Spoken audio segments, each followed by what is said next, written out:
Kala surya menghilang, bulan dan bintang kan bersemi lagi, bagaikan pelita yang datang menyinari sukma yang dilanda lara, bukan sapa. Kala burung berkicau, mentari pagi akan datang lagi, menghangatkan hati yang sedang dimabuk asmara dan menyiksa raga. Oh, akan ku cari pengganti dirimu.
Bismillahirrahmanirrahim. Sobat Psikoji, alhamdulillah kali ini saya hadirkan ke ruangan Anda semua teman saya sejak kecil. Kecil teh maksudnya tahun 80-an lah, 80 akhir, yaitu Teh Ila.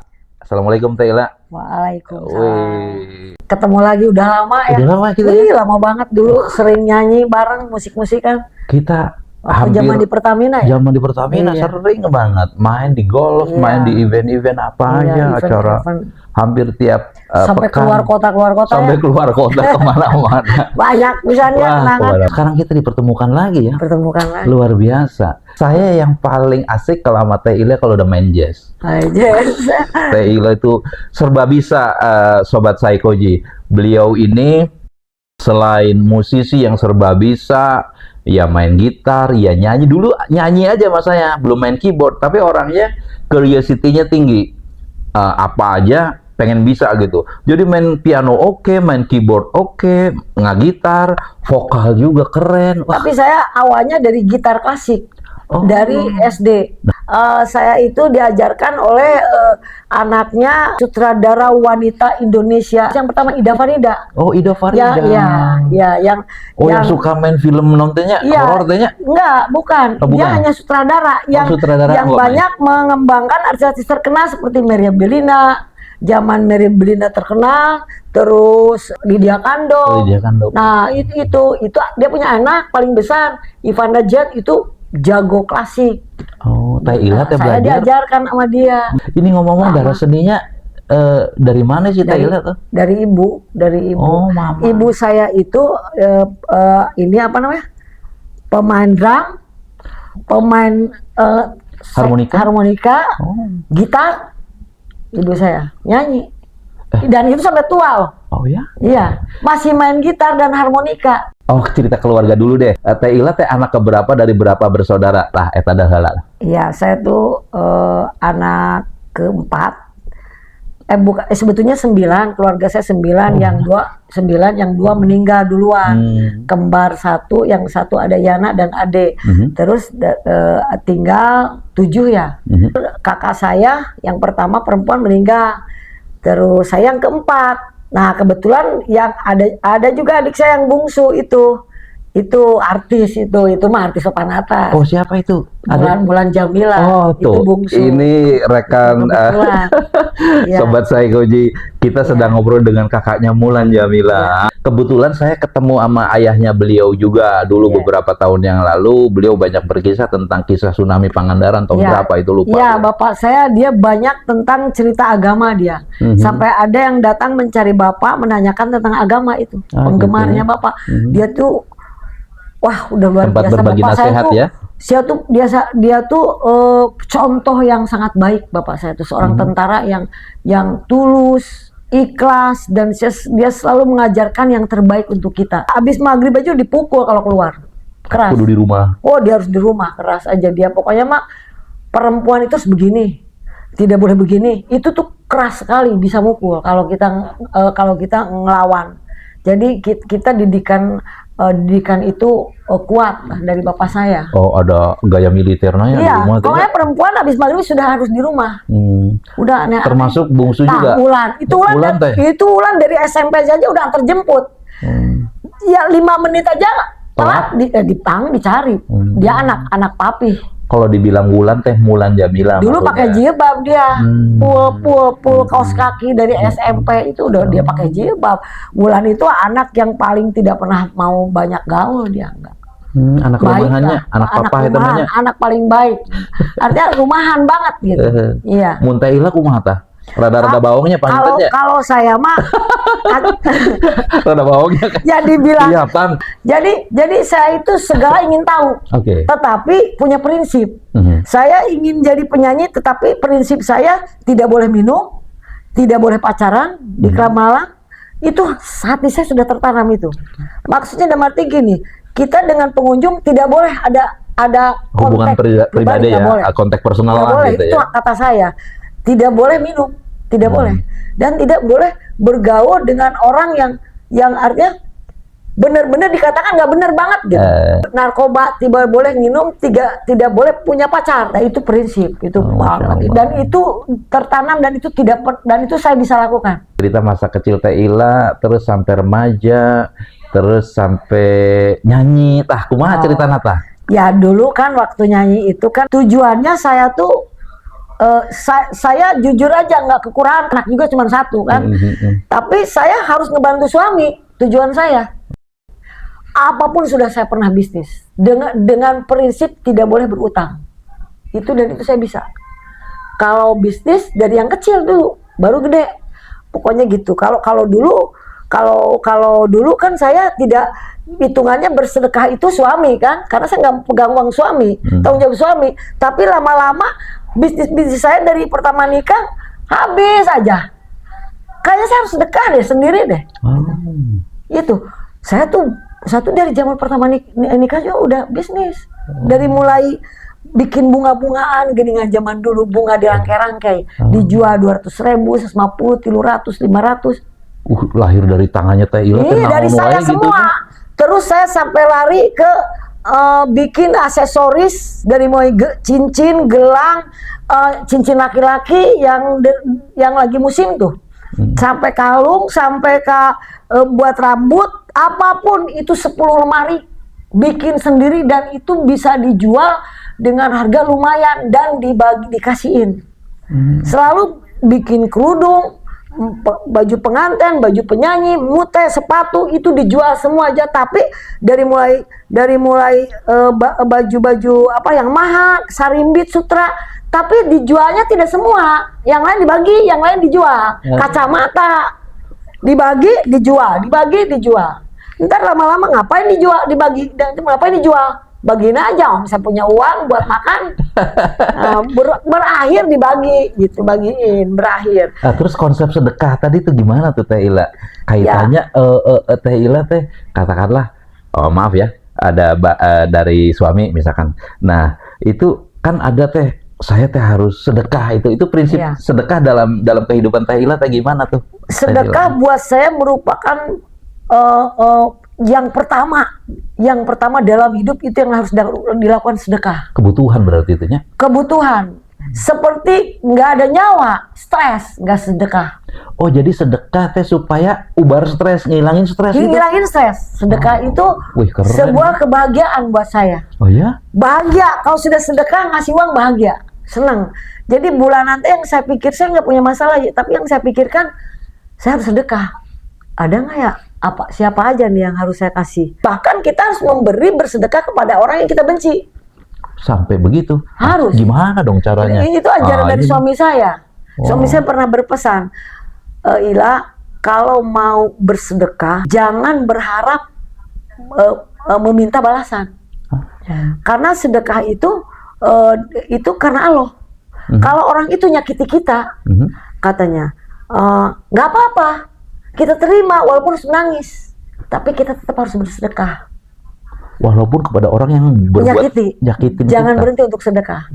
Dan itu dilaksanakan sama Teh Ila tuh. Awalnya saya berat, maksudnya gini, daerah saya kan Tasik, Bandung, mana datang, bensinnya sabaraha, ongkos dia berapa? Capek. Itu namanya bukan sedekah. Benar nggak? Nggak gawe ikut. Ya itu kan kasihan. Kita kan niatnya memberi, pure memberi gitu kan. Dan kamu nggak usah datang, biar saya transfer. Kalau saya gitu, maksudnya ini bukan saya ngaku, saya enggak. Memang hidup itu sedekah nomor 1. Itu untuk mendidik kita menjadi lebih baik, lebih merendah, lebih baik, lebih dunia itu lebih seni. Nah itu kita jadi lari ke seni ya, jadi lari ke seni. Hidup itu seni buat saya. Seni buat saya itu sebuah keindahan.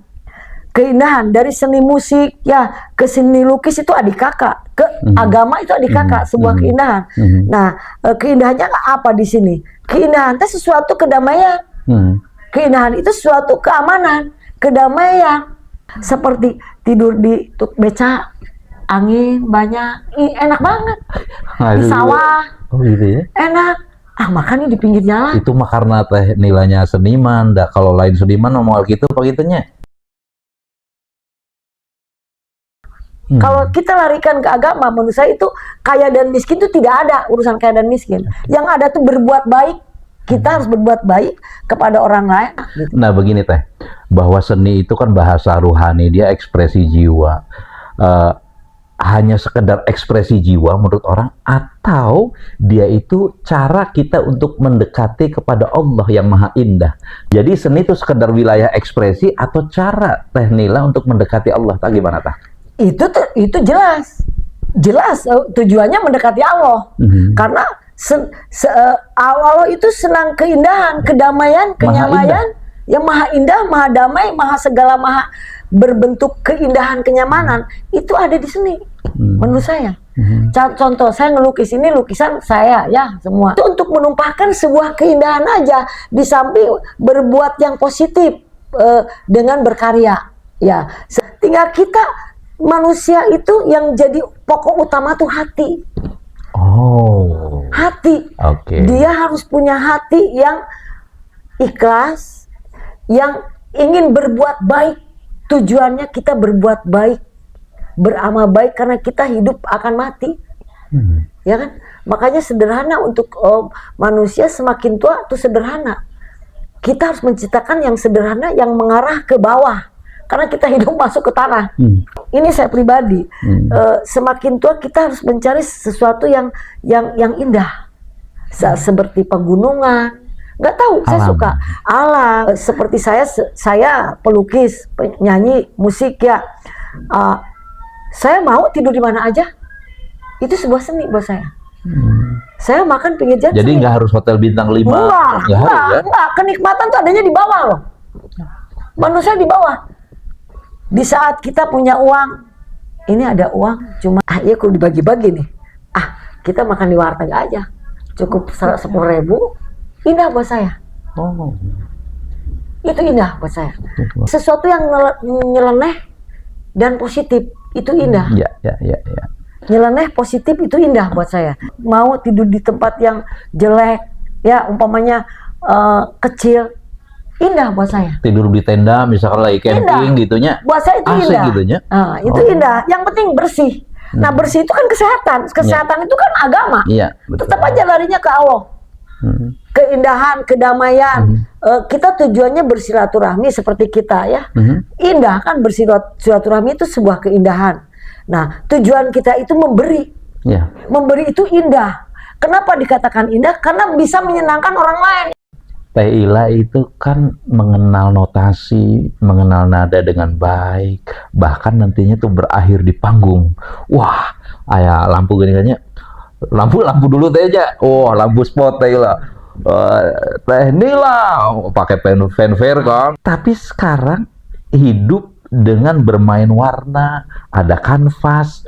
Terus kalau panggung kan rame Teh Ila. Ini mah di kesunyian. Bedanya tuh di mana sih itu Teh? Nah, ini kita bicara notasi ya. Kita bicara notasi karena dari mulai lari ke musik, nyanyi, panggung dan kanvas ya. Jadi di semua arah itu ada keindahan. Seni kan? Jadi seni. Nah, yang penting kita tidak lepas dari agama. Allah menciptakan kita beserta istrinya, boleh kita menikmati seperti ada di surat Al-Imran kalau nggak salah ayat 14 yang mengatakan tentang keindahan dunia, menceritakan tentang dunia, tentang sesuatu hal, benda, emas, masalah emas, tentang binatang, tentang keindahan dunia itu disengaja untuk dibikin indah di mata manusia. Cuman kita ayatnya kieu ya, a'udzubillahi minasyaitonirrajim. Zuyyina lin-nasi hubbus syahwat minan nisa ya wal banina wal qanatiril muqantarati minadz zahabi wal fiddah. Nah, zahab dan fiddah itu sesungguhnya kamu diberikan rasa suka dan cinta. Di antaranya perempuan-perempuan, anak, nanti emas, anak, dan sawah ladang gitu. Kuda. Wih, dan itu kan Allah, dari Allah. Ya, diberikan untuk kita. Tinggal kita memanfaatkannya untuk kebaikan. Jadi, tidak gitunya. Tadi tentang notasi, musik. Sekarang ke kanvas, kanvas juga ada notasi. Tah Do, kumaha tah? re, mi, fa, sol, la, si, do. Kumaha tah? Ini contoh, ini salah satu ini ya lukisan ini. Ini banyak warna, 7 warna ini. Bukan satu warna. Kalau lukisan hanya 2 warna merah putih hijau jelek. Tidak hidup. Nah, itu tuh bermain dengan not lagu. Sama halnya dengan lagu eta teh. Do, re, mi, fa, sol, la, si, do. Gelap, terang. Gelap, terang. Coba aja lihat di lukisan. Kalau sudah seperti itu, lukisan itu bagus. Hidupnya. Warna gelap, warna muda, tua, gitu. Semakin tua, itu not lagu. Sama dengan melukis juga. Dari warna muda, tua. Wah, ini ilmu baru nih, saya baru ngerti. Nah, itu not lagu, itu sama kan, nggak ada bedanya. Nah, itu keindahan. Kita hanya bicara tentang keindahan aja. Lukisan ini ceritanya apa nih kira-kira nih? Si bapak-bapak ini lagi main bass betot apa? Saya tak membacanya cuma ini si bapak lagi main bass betot. Gimana tah? Ini bapak main bass betot. Ini teknik akuarel. Ini tekniknya brush stroke ini. Brush stroke, ya. Jadi yang dikatakan brush stroke kita bikin dulu lukisan benar, nanti dihancurin. Dihancurin. Dihancurin. Tapi saya mah kan pakai mix media, campuran semen. Oke. Jadi Oh, kita- ini nih ada semennya? Iya, ada, semua lukisan ada semennya. Ini boleh dipegang nggak nih? Boleh dong. jadi ada Oh, semennya. gitu. Ada tuh, ada Oke. kasar tuh. Ada kasar-kasarnya tuh, baju-bajunya tuh kasar. Itu kayak ada Oh, semen-semennya. ya semen juga bangunan oke. Iya tuh di atas tuh dikasih semen itu tuh. Oke, Di atas oke. kasar. Nah itu tuh dia kita bikin dulu seperti not lagu. Nah ini kulit itu seperti not lagu. Oh. Do re mi fa sol la si do. Oke. Ini saya dibikinnya seperti itu, seperti selubung sebuah kayu, bukan kayu apa? Bambu. Do re mi fa sol la si do itu harus dibikin do re mi fa sol la si do. Jadi warna tua gelap. Artinya lukisan juga bernyanyi, lukisan juga bernada ya teh. Iya benar. Teh komposisi Jadi ya, Teh. sama. Jadi kita dan kita melukis seperti kita merasakan sesuatu ada di lukisan adanya. Jatuhnya jadi di lukisan. Seperti ada salah satu lukisan ini. Oke. Dicempret 8 orang. Plak. Teteh apa? Plak warna Di apa? naon teh dikamprotkeun gitu nya. Dikamprotkeun di atas kanvas 2 meter. Naon itu. dikamprotkeun teh naonna? Cat. Oh, catna dikamprotkeun. Boleh dikamprot, boleh pakai plastik, boleh pakai lap, boleh pakai air, apapun boleh. Semaunya lah, Karena gitu. seni itu bebas. Oke. Karena itu ada alirannya masing-masing. Teh Ila alirannya naon yang lebih dominan? Teh? Saya Apa? lebih dominan ke impres kontemporer. Ada klasiknya, ada modernnya gitu. Iya. Jadi itu pun kayak macam melukis apapun itu kan seni, sebuah seni yang dianugerah Tuhan. Yang penting tuh hatinya kita niatnya apa. Karena Teh Ila sudah masuk ke situ, coba saya akan bacakan. Ada sebuah riwayat begini Teh Ila. An Busr ibnu Sa'id, dari Busr bin Sa'id. An Zaid ibnu Khalid, dari Zaid bin Khalid. An Abi Thalhah, sahibi Rasulullah Sallallahu Alaihi Wasallam, dari Abu Thalhah, sahabat Rasulullah. Beliau menyatakan begini, annahu qala, bahwasanya ia berkata, inna Rasulullah sallallahu alaihi wasallam qala, sesungguhnya Rasulullah SAW bersabda, innal malaikata la tadkhulu baitun, sesungguhnya para malaikat tidak masuk ke dalam rumah fihi surah, yang di dalamnya terdapat gambar makhluk bernyawa. Qala Busr berkata, summa istahaka Zaidun ba'du, kemudian setelah itu Zaid jatuh sakit. Nah, kata Busr tuh, fa'udnahu, maka ia menyenguknya. Jadi Busr menyenguk Zaid. Fa'idha ala babihi sitrun fihi surah, tiba-tiba pintunya terdapat tirai yang bergambar. Di rumahnya Zaid ada gorden ya, vitrase gitu bergambar gitu. Kemudian mulailah terjadi klarifikasi hukum Nah, ini kedudukannya. Tolak belakang Ya. ada yang begitu. Iya. Qala faqultu li Ubaidillah al-Khawlani, aku berkata kepada Ubaidillah al-Khawlani, alam yukhbirna Zaidun aniswar yaumal awal, bukankah Zaid telah memberitahu kita tentang larangan gambar pada hari pertama? Nah, di sini kuncinya nih untuk pemahamannya. Faqala Ubaidillah, maka Ubaidillah berkata, alam tasma'hu hina qala, apakah engkau juga tidak mendengarnya ketika ia berkata, illa rokman fi thawbin, kecuali gambar yang berupa motif. Nah, penjelasannya begini Teh Ila. Jadi benar yang Teh Ila katakan, gambar yang tidak boleh itu adalah gambar yang lukisan yang di dalamnya itu diagung-agungkan, didewa-dewakan, disembah. Tapi kalau hanya motif di kain diperbolehkan. Foto kita itu kan gambar bernyawa, foto kita, bukan itu maksudnya. Kalau memang haram, nggak mungkin yang larangan itu boleh jadi tirai gitu. Rambu-rambunya adalah kita tidak melukis untuk sesuatu supaya disembah orang. Nah, itu yang tidak boleh. Mengenai pameran lukisan sudah kemana aja nih Ya, Pak ngadain pameran nih? Pameran lukisan sering kan? Sering banget. Yang paling berkesan di Gastro, itu sedunia, internasional. Oh, internet Gastro, Iya, oke. di Gastro itu di Jakarta International itu bukan? Enggak, kalau Gastro Bandung, tapi isinya pelukisnya 50 orang, tapi dunia. Oh. Ada dari Sydney, Sydney, Itali, ya. Perancis, ya campuran Afgan Cina, juga ada ya? ada Afghanistan Terus juga yang ada. Kedua di Gedung Nasional, Museum Nasional Jakarta. Itu semua. Jadi kita bisa mengenal lukisan Bali itu aneh. Karakter tiap-tiap daerah tahu ya. Daerah tahu. Tapi kalau di Jogja itu senengnya wilayahnya gitu. Hah? Paling sering di Jogja saya. Oh, pameran di Surabaya kemarin, Solo saya ikut Solo. Wih, asik Di ya. Surabaya.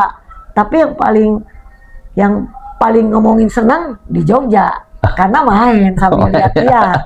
Mulan Jamila suka nggak ngelukis dia? Bisa nggak ngelukis? Anaknya, Oh, anaknya? anaknya pelukis, suka ngelukis. Tapi ya saya ada lukisannya juga di dia di Oh, dia senang ngelukis. sama Dani di ini. Bahkan waktu itu saya mau waktu itu saya mau ngadain acara di Basuki Abdullah. Mhm. Bertiga, saya pelukis dari Garut ITB, keluar ITB, terus Teddy Sunyar pelukis. Kita mau ngadain acara tigaan sama Teddy Sunyar, itu pelukis Bandung. Dia itu pelukis ekor muri. Kita mau ngadain acara di Basuki Abdullah Jakarta. Mau manggil Sapia, udah mau tadinya. Tapi mungkin dia sekolahnya tidak mau terganggu, mungkin sama bapaknya ya, jangan terganggu sekolah. Seringnya sama pelukis TB saya nempel. Barengan pelukis yang dapat UNESCO itu dari bahan apa coba? Dari bahan besi, dari bahan kaca. Dihancurin, dijadiin lukisan, dijadiin apa namanya? Aneh saya juga. Dibakar. Dibakar, jadi bukan dikampas, dia beda lagi. Leila tuh bakatnya musik apa Segala. lukis?